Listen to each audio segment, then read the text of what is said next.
We have breaking news now out of the Middle East. President Trump announced the U.S. has attacked 3 nuclear sites in Iran.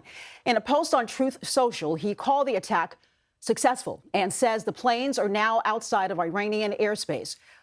Mr. Trump went on to write, quote, "Now is the time for peace." Let's bring in CBS News Middle East reporter Courtney Kealy to bring us the very latest. Courtney. So President Trump just announced this on Truth Social just not very long ago. And what we're trying to do is see if there's any satellite imagery or anything out that would have been taken in real time as those B-2 bombers would have bombed those nuclear plants, especially Fordow, which was a place that would require the stealth B-2 bomber to carry a 30,000-pound bomb over it to bust into the depths of that nuclear plant that's built into a mountainside. But it had seemed that President Trump was reluctant to do that. Now, he did say around midweek this week that he could just decide at a moment's notice. I had seen today that B-2 bombers had been moved to Guam, so that was a little bit of a note, let's watch this space. And now he has announced in his own space that it has been done, which basically now makes the U.S. complicit in an offensive way in the war, that has taken an offensive stance and bombed Iran, not by supporting Israel defensively, but by offensively, unilaterally doing that. It's something that the Supreme Leader, Ayatollah Ali Khamenei, had said was a red line, unacceptable. And now we have to see if the Iranian Revolutionary Guard Corps, if the Supreme Leader, who appears to be in hiding, if there's any kind of retribution because of these strikes. They could go after softer targets, oil facilities, the Strait of Hormuz. Now, I don't want to speculate while this is happening in real time. So what we're going to want to see next is if there is any degradation on that Fordow nuclear plant. Did the job effectively really take it out? And now President Trump is saying it's gone, but the planes do take live pictures. Now, they're safely out of airspace, President Trump said, and he's calling it successful. The next thing will be to see the satellite images and get analysts, and especially nuclear analysts that are experts in the nuclear plant. So we'll be looking to the IAEA for reaction. We'll be looking for a lot of different reaction. I'm also right now seeking comments and videos from inside Iran. They do have a robust system of VPNs, some of them that were actually supported by the U.S. State Department. The U.S. State Department does not support regime change in any way, but it has offered support in VPNs. And right now, those are very crucial for the Iranians to get any sort of information out, because most of the internet has been cut most of the time in the last several weeks. So I'm working on my sources. It'll just be late, middle of the night now, possibly early morning. So soon we will be seeing daylight, and we will be seeing possibly some reactions from the Iranians as well as the Israelis. But this is all happening in real time. President Trump saying that nuclear plant, especially Fordow, one of the 3 that the U.S. hit, is gone. Now, we have to know and see as journalists and analysts and get the information, but that's probably going to take a few minutes because this is breaking news right now. Let's recap just for a moment, Courtney. President Trump does say that 3 nuclear sites in Iran were attacked. What do we know about the conditions of those sites right now? Well, Natanz had been hurt before by Israel hitting it hard and taking out the power plant and the backup generators. So just by just getting rid of the power plant that operates Natanz, there could have been potential centrifuges that had been broken, which are key to enriching uranium. Now, Rafael Grossi from the IAEA, the UN watchdog group, had commented on that this week. Also, in terms of Esfahan, it's been unclear how much damage there is, and most nuclear experts were wondering what kind of degradation or what kind of operations would happen at Fordow. Would it be something on the ground and some kind of sabotage by Mossad, for instance. It did seem that President Trump might have pulled a bait and switch by saying, I'll decide in 2 weeks, because clearly he decided within 48 hours. Has there been any response from Iran just yet? Have they even had an opportunity to respond to what's happened? Just stand by. Let me just check one. It's 3:45 in the morning. I'm just checking my sources. They could be hitting mobile launchers. They're hitting close to Tehran right now, according to somebody I know there, and they are hitting hard, quote unquote. So it's not just a U.S. bombing of the nuclear plants, but this might be Israeli airstrikes that are also launching in Tehran, because my source says right now they are hitting hard. So you're saying that the bombardment is continuing as we speak right now? But not necessarily U.S. at all. President Trump only said that the bombers went after the nuclear plant. Don't forget that Israel is an active kinetic war space and has been bombing Iran daily. So this might be Israeli airstrikes after the U.S. nuclear bombs, and most likely that's Iran hitting, Israel hitting Tehran, Iran, and other areas, not the U.S. President Trump only took responsibility and claimed responsibility for these 3 nuclear plants. He said those planes are back home. The president had said that he was going to give Iran 2 weeks. What could have happened between when this was said within 48 hours ago and now? Nothing happened significantly in terms of casualties. Whether President Trump had used that to bluff is unclear. Usually he says that part out loud, and we're going to have to listen closely to what else he says. Do we know anything about the reaction of lawmakers right now who pretty much did not want the U.S. to get involved in these kinds of conflicts any longer?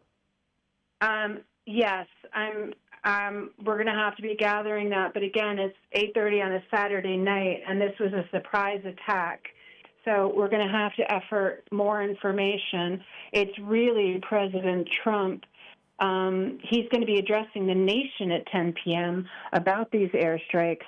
That's a little over an hour and a half from now, and we'll be learning more then, too. And as of right now, we don't know about the casualties experienced in that area where 3 strikes were made? We do not hear about the casualties or the damage or anything that could have happened. It did happen in the middle of the night. It's about 3:45 a.m. in Iran right now. So this would have happened in the middle of the night on a Saturday. It's unlikely, especially with the Israelis' attacks, it's unlikely that this was fully staffed. Let's talk a little bit more about what the president said on his Truth Social. Can you go over that in terms of what he is telling the American people right now?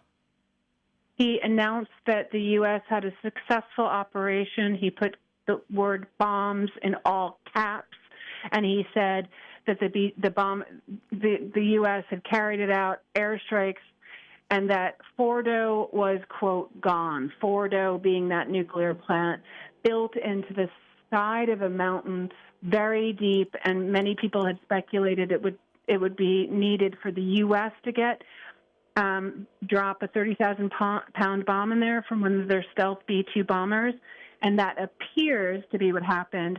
But we still need to hear from the president what kind of plane was used and what kind of bomb was used. He's just saying bombs now, but he's not being specific.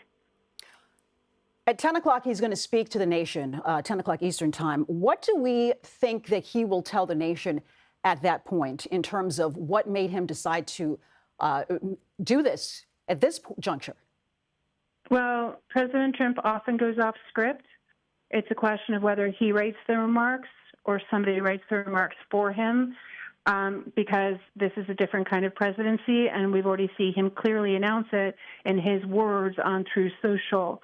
So in a more formal addressing the nation from the White House, we'll get more of what maybe the president had decided helped his decision-making or not, but we should be getting more details by then anyway from Iranians and from elected U.S. officials and from his administration as well.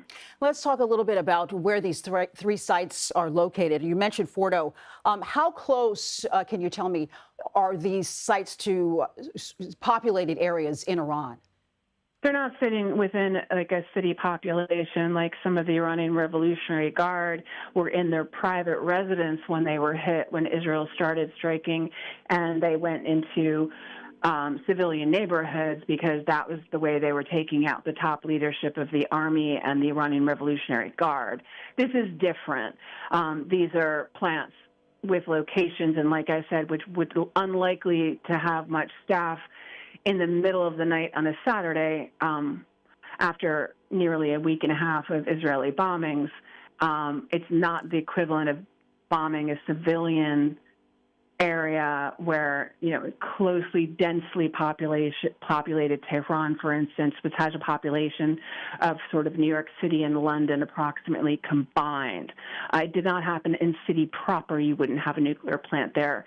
You'd have it outwards, but we just are going to have to continue waiting for information.